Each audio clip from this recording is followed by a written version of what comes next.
Hello, everyone, and this is our first drop for the Blue Shield project, where we'll be having a look at things that are going on at the UN that you might not otherwise know about if you aren't paying attention, because this doesn't really make the news. So, at any rate, it's their 75th anniversary, and they've conducted a survey in light of 2020's horrific events surrounding COVID mainly, and using that to inspire other things that they want to get done as well as the world's government, essentially. Um, it's interesting that they're offering a survey. It'd be interesting to know the kind of people that would even know about a survey like this to come and take it. I have some ideas about that, but we'll get into that as this segment finishes off. So we'll just start with the survey itself briefly.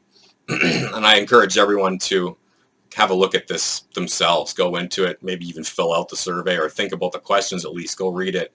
So we'll go over it, but you might want to have a closer look yourself. So I'll put a link in the description. So at any rate, reading on, the United Nations is marking its 75th anniversary at a time of great disruption for the world, compounded by an unprecedented global health crisis with severe economic and social impacts.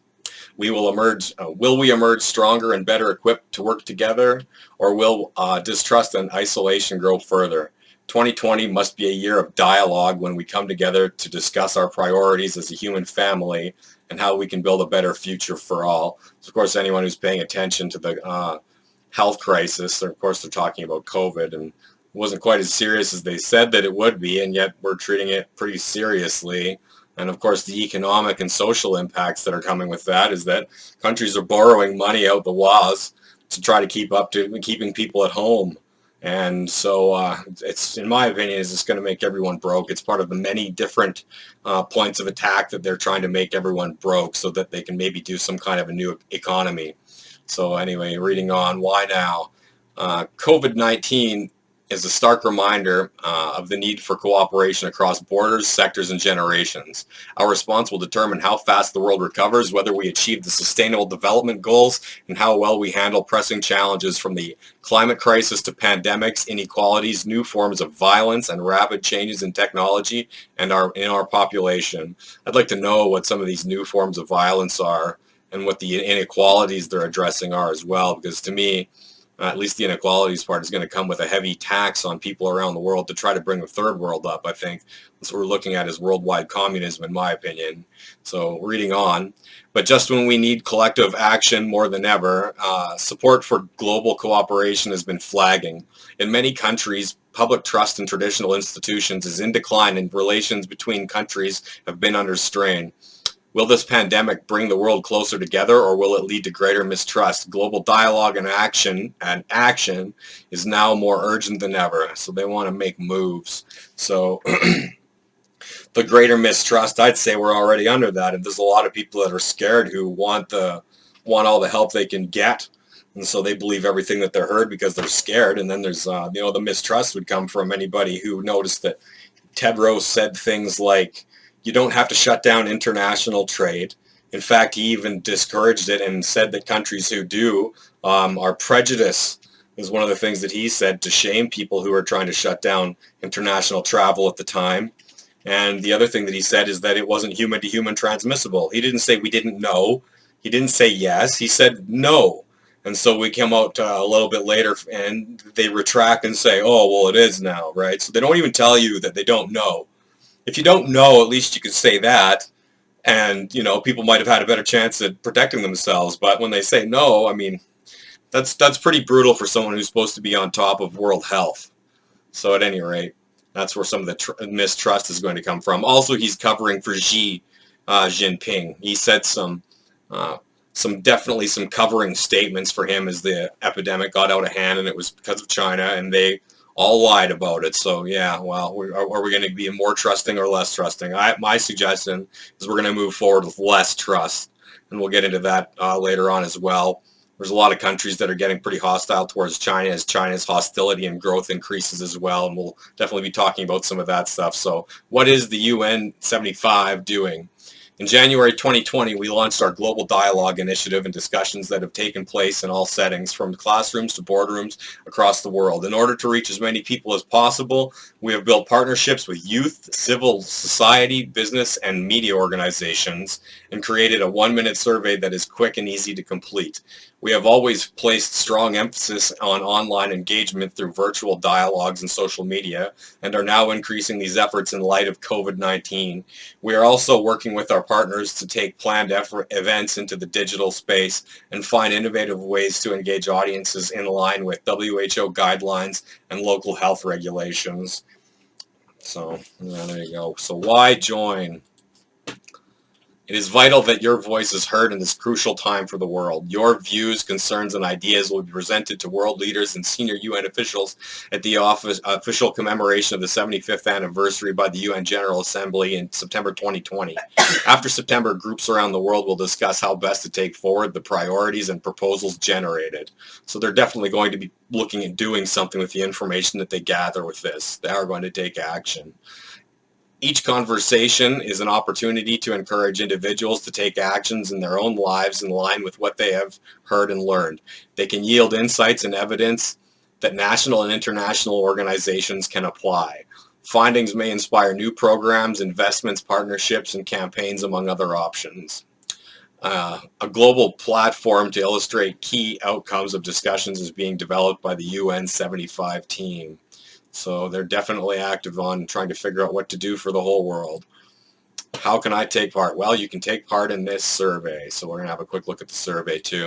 I'm going to leave a link in the description to the survey. I think everybody should just have a look at it anyway and read it over and think about it. Think about the way it's worded and what they're trying to do and what it might lead to. I'll talk a little bit about it with some of those thoughts in mind. You can think about it yourself when you look over it. The United Nations is marking its 75th anniversary at a time of great challenge, including the worst global health crisis in its history. Will it bring the world closer together, or will it lead to greater divides and mistrust? Your views can make a difference. The worst global health crisis in the UN's history, but I mean, it would have actually, the Spanish flu, they missed out on that one even in the League of Nations when they initially tried creating this system. So although they could have mentioned that, you know, they've worded it so they don't have to, because the Spanish flu was way worse than this. And it's still, in the end, I mean, yes, it was bad, but it didn't completely crush everyone. Anyway, COVID-19 is a stark reminder of the need for cooperation across borders, sectors, and generations. The UN Secretary General Antonio Guterres has said, "Everything we do during and after this crisis must be with a strong focus on building more equal, inclusive, and sustainable economies and societies that are more resilient in the face of pandemics, climate change, and the many other global challenges we face." So, I mean, they're already making their statements that they have to be in line with creating more equality, inclusivity, and sustainability in societies, and societies that are more resilient in the face of pandemics. So, it's going to be a great big tracking system in order to be more resilient in the face of pandemics. It's the only way you can track it is try to be resilient is to be able to track it and shut things down as soon as possible. So there'll be more tracking involved under that, in my opinion. And equality, inclusivity, and sustainable economies is going to be looking more something along the lines of like world socialism, world communism. And so that's what their Secretary General currently says. Why should the international community prioritize what should the international community prioritize to recover better from the pandemic? Select up to 3. So I'll let everyone sort of go over these, but I mean, to me, prioritize universal access to healthcare. That's going to cost the world money to try to give the whole world universal healthcare. So it's the same as what Canada has and some other countries like that. But in order to help the rest of the world that doesn't have the money, everyone else is going to have to pitch in. So imagine how much that's going to take you down in wages, as if you thought that the middle class was disappearing already. Rethink the global economy. So that'll be interesting how they want to remodel that. What will that actually mean about trade and free trade and everything else that might go with that?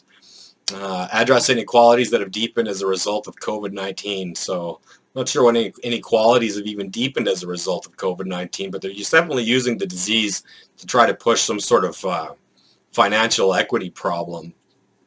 Strengthen solidarity between people and nations. So I mean, that's nothing that you can force. I mean, that's something that should always be in talk, but it has to remain in talk, and it's nothing that will ever be finished, in my opinion. Increase support to the hardest hit countries and communities. So funneling money basically to them in UN programs, because that's who will be looking after it. This is who's running this. Some more UN support, where we know sometimes things like people who take advantage of children, etc., end up going on. Some pretty shady things in the UN. We're going to talk about that at one point too. There's so many things to talk about with all of this. But, you know, I was shocked to learn when I started seeing the memes that members of the United Nations were involved with sexually assaulting young children. And it doesn't happen just a little bit. It happens quite a lot, actually. There's a lot of people that are involved with it. A lot of people have actually been charged with it. Again, like I say, this is the kind of news that if you don't pay attention, you're probably not going to hear about. Invest more in education and youth programs. Well, I definitely don't want my kids to be more trained by the state, but that's the stuff they're talking about. Achieve universal access to safe water and sanitation. That's about the only one that I actually really agree with 100%. Anyway, it goes on to a couple more things that, like I say, if you pay attention to it, it's going to be more money, more organizations, more government is essentially what it all comes down to. And if you want to tell them what you think on every one of these sets of questions, you can add your own thoughts to the mix, although I don't know how that would be looked after en masse. A computer picking out things, or it just is ignored altogether, really. Maybe it just makes you think you are being listened to. Anyway, taking a longer view, if you picture the world you want in 25 years, what 3 things would you most want to see? So, greater equality between men and women. Well, in some countries, yes. In like Islamic countries, for example, I'd like to see that.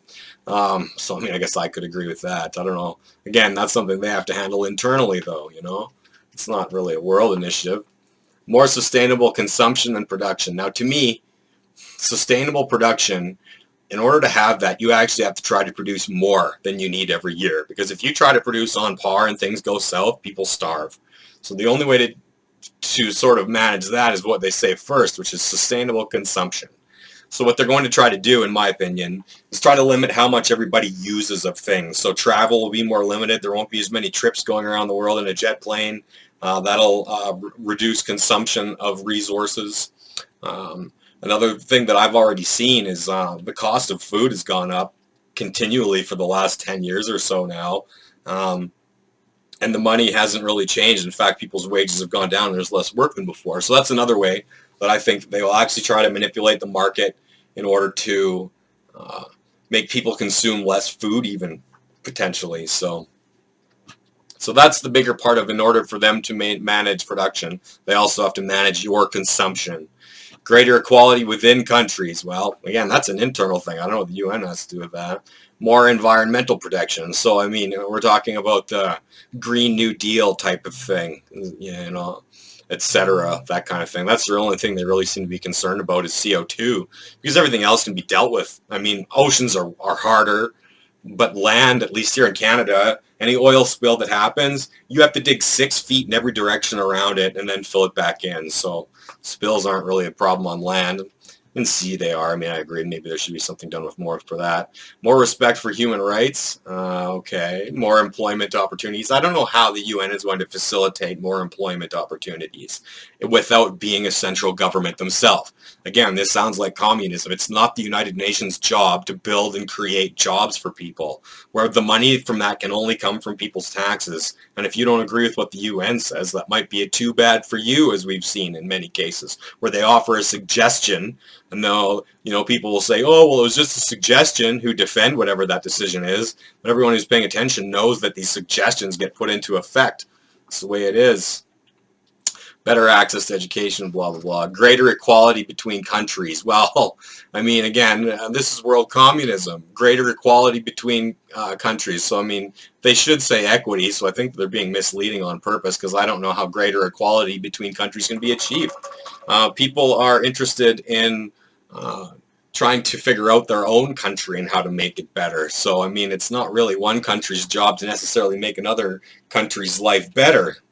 Sometimes it is, if it's asked for and it's agreed upon. Sure, why not? I mean, that has happened before, and I don't disagree with it if it's something that's relatively agreed upon, but it's a strange thing to say anyway. Better access to healthcare. So again, worldwide healthcare, universal healthcare.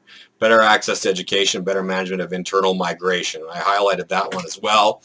Better management of international migration. So, I mean, they want to take full advantage of this, and I think that maybe when you get to the people that they're talking about, it's more about how do we get people that are in impoverished areas out and into places where they might have a chance at doing better. So that's more of your mixing of everybody.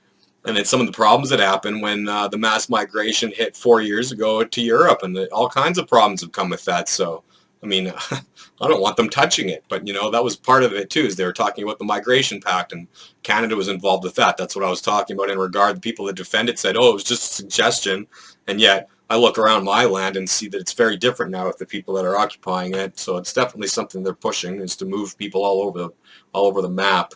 Which of these global trends do you think will affect our future? Nuclear weapons and other weapons of mass destruction. I definitely think that could be in the cards. Rapid changes in our populations. There's a lot of things.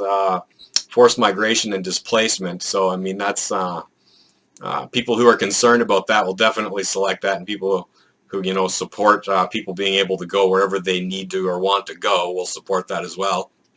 Personally, I don't support that, but risk of terrorism, organized crime, armed conflict, and politically motivated violence. Well, I mean, that's definitely a concern. I mean, anyone who knows two things about what's going on in the world right now knows that this is a huge problem, which also relates to this, nuclear weapons being a problem, in my opinion. Talking about China on the rise. So, breakdown in relations between countries. Yes, well, obviously that's a problem we're facing now and probably still will. And of course, you can, again, fill out your own. How important or not is it for countries to work together to manage the above trends? Essential. I guess it's essential. People are going to have to work together. I mean, if you're not working together at all, then things might not go so well. Maybe they would. Maybe everyone would just internalize. But with world trade, I don't see how that's possible. Everyone wants to make sure they're getting their fair stake and making money for their country. So, I mean, at this point, it has to be essential in order to have good relations with all of that stuff. Has COVID-19 changed your views on cooperation between countries? I mean, yes, now favor less cooperation. So, I mean, that's already what we've seen. That's why, in my opinion, China was covered for and it got out and it was just a big debacle. It was less cooperation. But again, how do you force more cooperation with a country that willingly lies constantly about everything that it does? It can do no wrong. Okay, the God Emperor of China can do no wrong. And so you'll never be able to achieve more cooperation than some kind of a snake deal with them, in my opinion. Communists don't care. Overall, do you think 2045 will be better off, worse off, or the same as you are today? I'm optimistic, so I click better. But it won't necessarily be because of the United Nations, in my opinion, that it will be better. If it's the United Nations, we might be, over here. This will be worse. Oh, and you can make a nice 140 character suggestion that they might look at. So when you click, I don't know if it'll actually let us over into the next one. Yeah, nearly there. So they want to know your gender, age group, education level. If you want to get right down to the nitty gritty where you live. So, I mean, that's up to you if you want to fill all that stuff in or not. But I would definitely come here and have a look at all of this stuff. Go over these questions yourself and ask yourself about it. Now, in regard to what they're asking for right now, with all of these questions in this questionnaire, and like I say, there's only certain people that are really going to be interested in filling this out. And to me, it's going to be people who are already destitute, who want the United Nations to help them be more like first world countries. And so that's actually something that, in my opinion, nation has the vast power to drag us down. Some people don't think the UN has any power. When I talk about it to some of my friends, they kind of laugh about it like it's a joke. I'm telling you, it's not a joke. And this is why it isn't a joke right now. This right here. 53 countries supporting China's crackdown on Hong Kong. So they had a vote as to whether or not Hong Kong could remain autonomous or if it would belong to China.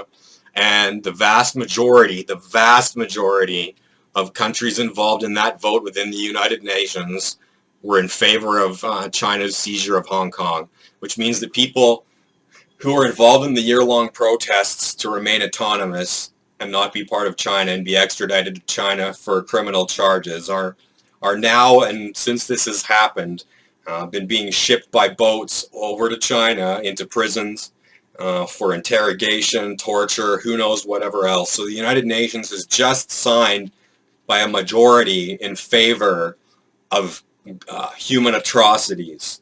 So everyone needs to know that, and we're going to go over why that is. We'll have a look at all the countries who said it would be a good idea. Here's a color-coded map as to countries in the blue that said yes, and countries that said no. And the United States isn't highlighted right now because they pulled out 2 years ago. Trump pulled them out. He doesn't want anything to do with it right now for whatever reasons. So dueling statements at the UN Human Rights Council in Geneva shed light on geopolitical currents far beyond the walls of the institution. Okay, so there's a lot of stuff. I'll leave the link for this too if people can, so people can just go over and read it. I just want to talk about supporting countries. That's the main focus right now. Keep this video short. Supporting countries. China voted for itself. Antigua and Barbuda, Bahrain, Belarus, Burundi, Cambodia, Cameroon, Central African Republic, Comoros, Congo Brazzaville, Cuba, Djibouti, Dominica, Egypt, Equatorial Guinea, Eritrea, Gabon, Gambia, Guinea-Bissau, Iran, Iraq, Kuwait, Laos, Lebanon, Lesotho, Mauritania, Morocco, Mozambique, Myanmar, Nepal, Nicaragua, Niger, North Korea, Oman, Pakistan. You should be scared hearing all these countries that voted for it by now as I read these off. Palestine, Papua New Guinea, Saudi Arabia, Sierra Leone, Somalia, South Sudan, Sri Lanka, Sudan, Suriname, Syria, Tajikistan, Togo, the United Arab Emirates, Venezuela, Yemen, Zambia, and Zimbabwe. They were all in support of it. The only opposing countries are the democracies that we kind of, are familiar with, and some of us that are probably watching this definitely obviously live in. We don't live in any of these countries. I'm sure people that are watching this. But these are all the countries that were in support. It was a landslide victory. Only 33% voted against this, which means that you have a whole bunch of countries. These countries are all unitary states. So what's a unitary state? A unitary state is a state governed as a single entity in which the central government is ultimately supreme. Unitary states stand in contrast with federations, also known as federal states. So every last one of these countries that voted in favor of giving up Hong Kong to terrorist China are all unitary states. They're all some form of communist states. Some of them openly practice Marxism. Many of them are also Islamic theocracies, and some of them are monarchies that have various kings. Actually, Queen Elizabeth is one of these countries. A monarch. I can't recall which one off the hop. But I went through every last one of these, so that's the time that I put into this damn video. Why it takes so long is I get reading and I got to know everything before I report on it. So every last one of those countries belongs to some sort of neo-communism. They're using Newspeak to talk about what they are and what they represent. So they all voted in favor of China, which has got to tell people how much support China is giving these countries right now too. We already know that China is heavily supporting Venezuela actually, and so is Iran. There was an incident about a week ago where Iran had sent 2 full tankers of fuel to Venezuela. The United States was able to intercept it and it snapped it up. It was like, nope, no you don't, embargo, sanctioned, you don't get to bring these communists your free fuel. It probably isn't free. So they were charging them for it. So basically China and Iran are working together to try to own Venezuela, which is a scary thing because that's almost like another Cuban missile crisis where you have people that are within striking range potentially moving into Venezuela. Although I'd say that's more difficult for them to do, thankfully, because of today's intelligence. It's going to be hard for them to do. But nonetheless, when the UN apparently makes these votes, it gets to say what goes on. So there you go. China was lost.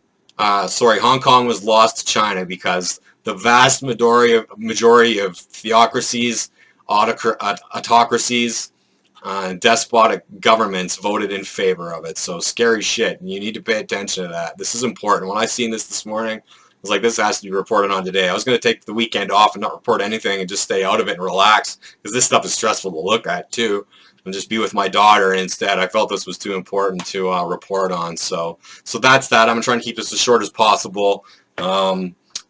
One thing I'll bring up as well is that I was punted from Facebook for 30 days over this article. Someone in my friends list has posted this morning when I was reading it. Russian targeted Tesla and employee malware scheme. Elon Musk confirms. So there was a supposed Russian tourist who had been meeting with a member of Elon Musk's Tesla Corporation and was trying to pay them in order to drop malware into their system.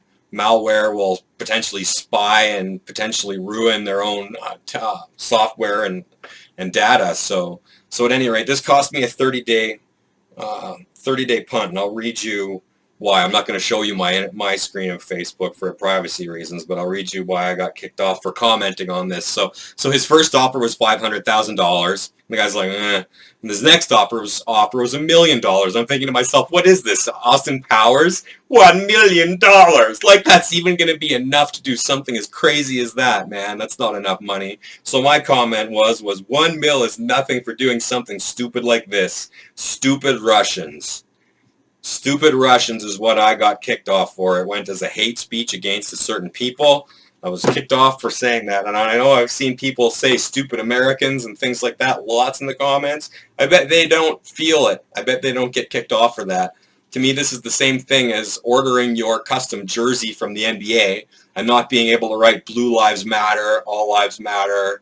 I can't remember some of the other ones, but there were certain phrases that you were specifically not allowed to put on your jersey. So that's our first drop anyway of Blue Shield. I hope you liked it. I hope you found it informative. I hope you share it around. I hope you subscribe. This is the information that I want to try to get into more for people. There's a lot of people that are too busy covering the things going on in the United States right now, or even in Canada, regarding all this race and history and stuff like that. And it's a major distraction from the bigger things that are going to be going on that no one's reporting on. I mean, I listen to a lot of different personalities, and yes, I do enjoy listening to them, but 80 days, 90 days of Black Lives Matter and Antifa rioting, I mean, it's really just a soap opera at this point. You're just going to continue to watch the new things that happen week to week for the drama. So this is the kind of stuff that I want to get into. I've got some more things that I've been able to cherry pick out of my own topics I wanted to talk to that I'm going to be putting out pretty soon. Not giving up. So expect more from me, motherfuckers. All right, thanks for watching, and we'll see you next time. Peace out.